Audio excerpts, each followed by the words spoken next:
ये सिलसिला क्या यूं ही चलता रहेगा? सियासत अपनी चालों से किसानों को कब तक छलता रहेगा? कुछ यही हाल है उत्तर प्रदेश की राजनीति का। नमस्कार, मैं दीपक वत्स और आप देख रहे हैं न्यूज़ 80 का खास शो राजनीति। आज हम आपसे करेंगे इस विशेष कार्यक्रम में यूपी की विधानसभाओं के संभावित प्रत्याशियों पर चर्चा। आखिर कौन किस पार्टी से लड़ेगा इस बार का विधानसभा चुनाव जानेंगे, लेकिन उससे पहले एक नजर डाल लेते हैं शामली की भौगोलिक स्थिति पर। आपको लेकर चलते हैं दिल्ली से मात्र 100 किलोमीटर दूर बसे शामली जिले में। यहां कृषि और उद्योग आधारित अर्थव्यवस्था पर काम किया जाता है और मुख्य फसल के रूप में अभी भी यहां गन्ना ही किसानों की पहली पसंद है। ऊन, शामली और थाना भवन, ये तीन प्रमुख चीनी मिलें यहां पर स्थित हैं। भैंसा बुग्गी हो या बड़े बड़े ट्रक या फिर ट्रैक्टर, शामली जिले में इन सभी वाहनों के रिम एक्सल यहां तैयार किए जाते हैं। साथ ही साथ छोटे उद्योगों में माचिस, प्रिंट, गद्दे, चम्मच, पैकिंग बॉक्स, एल्युमिनियम के उत्पाद, गैस के चूल्हे की उत्पादन इकाइयां भी यहां पर मौजूद हैं। यही क्षेत्र था जिसने कोरोना काल में अपने औद्योगिक इकाइयों का निर्यात दुगना किया और अपने क्षेत्र का भी विस्तार कर पाने में कामयाब रहा। यमुना किनारे बसे इस शामली जिले में 3 विधानसभा सीटें हैं, जिनमें शामली, कैराना और थाना भवन सीट शामिल है। ये सभी विधानसभा सीटें लोकसभा कैराना का हिस्सा है। बताया जाता है कि अंग्रेजों के खिलाफ मराठा सेनानियों ने इस जगह को अपनी सुरक्षा अनुसार छावनी में तब्दील कर दिया था। वहीं स्वतंत्रता सेनानियों ने भी इसे अपने छिपने के लिए सबसे सुरक्षित जगह माना था। जनपद शामली पूरब में मुजफ्फरनगर, पश्चिम में हरियाणा, उत्तर में सहारनपुर और दक्षिण में बागपत जिले से घिरा हुआ है। कृषि कानूनों के खिलाफ जब किसान यूपी बॉर्डर पर धरने पर बैठे थे तो एक आह्वान पर इस जनपद के किसानों ने एकजुटता दिखाई थी और काफी संख्या में किसानों ने गाजीपुर बॉर्डर का रुख किया था। 2012 के विधानसभा चुनाव पर अगर नजर डालें तो शामली की 3 विधानसभाओं में से 2 सीटों पर कांग्रेस तो 1 सीट पर सपा ने अपना कब्जा जमाया था, जबकि यह समीकरण मोदी लहर में बदला और 2017 में विधानसभा चुनाव में भाजपा ने शामली से तेजेंद्र निर्वाल को तो थाना भवन से सुरेश राणा को जिताने में अहम भूमिका निभाई, जबकि कैराना सीट पर सपा के नाहिद हसन ने बाजी मारी थी। जिला शामली की अगर मुख्य विधानसभा शामली की ही बात करें तो यह क्षेत्र पूरे दिन जाम से जूझता है। ना चाहकर भी अगर एक कोने से दूसरे कोने पर जाना हो तो आम जनता को घंटों का समय लग जाता है। शहर के रेलवे फाटक पर फ्लाईओवर ना होने पर इस विधानसभा में यह एक बड़ी समस्या है, जिसका निस्तारण नहीं होने से लोग यहां सत्ताधारी पार्टी से नाराज रहते हैं। शायद यही वजह है कि इस विधानसभा से कोई भी एक उम्मीदवार एकाएक वापस कुर्सी कब्जाने में कामयाब नहीं हो पाता।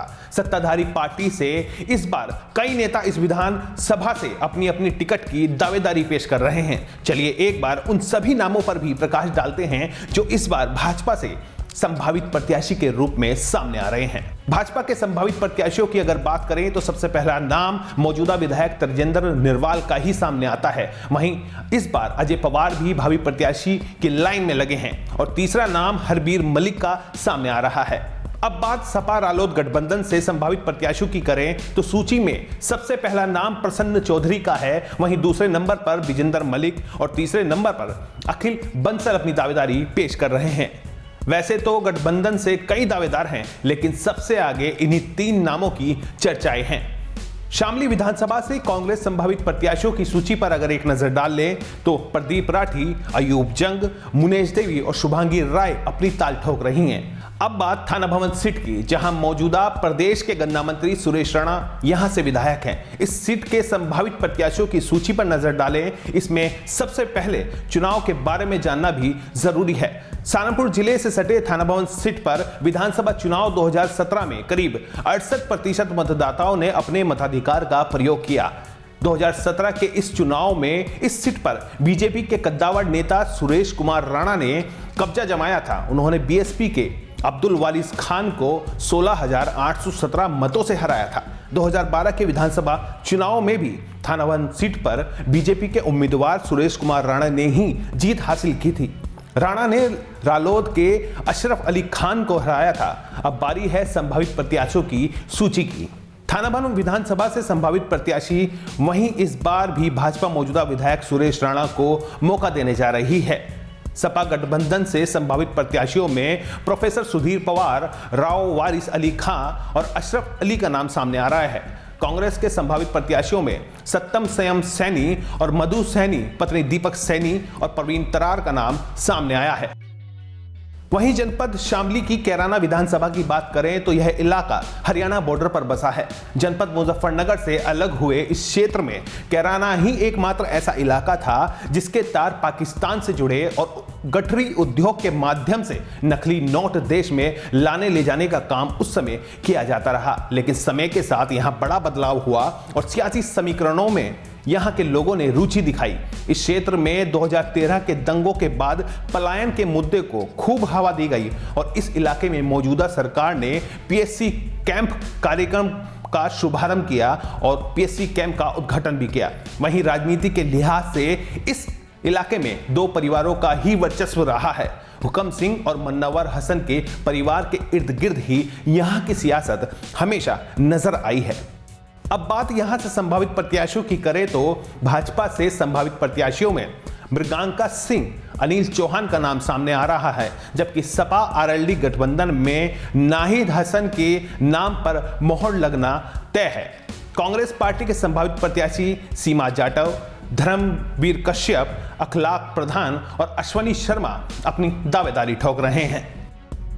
शामली जनपद में हमने आपको सियासी समीकरण बताए हैं। इसी समीकरण के इर्द गिर्द यहां की सियासत घूमती दिखाई दे रही है। लेकिन बात चुनाव जीतने से ज्यादा इस वक्त चुनाव के टिकट पाने पर टिकी है। 2017 के समीकरण आज भी सीट पर सटीक बैठते दिखाई दे रहे हैं, क्योंकि विकास का मुद्दा आज भी शामली में सबसे ऊपर दिखाई देता है। 2022 के चुनाव से पहले तमाम दावेदार अपनी जीत का समीकरण लेकर बैठे हैं, लेकिन विधानसभा में जीत की चाबी तो अभी भी जनता के हाथ में है। इसलिए जनता 2022 में किसको जीत का ताज पहनाएगी, यह देखना होगा। फिलहाल राजनीति के इस खास शो में मेरे साथ इतना ही।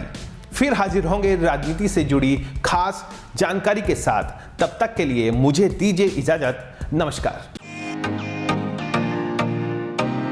फेसबुक और यूट्यूब के बाद अब आपका पसंदीदा चैनल न्यूज़ 18 डेली हंट पर भी फॉलो करें।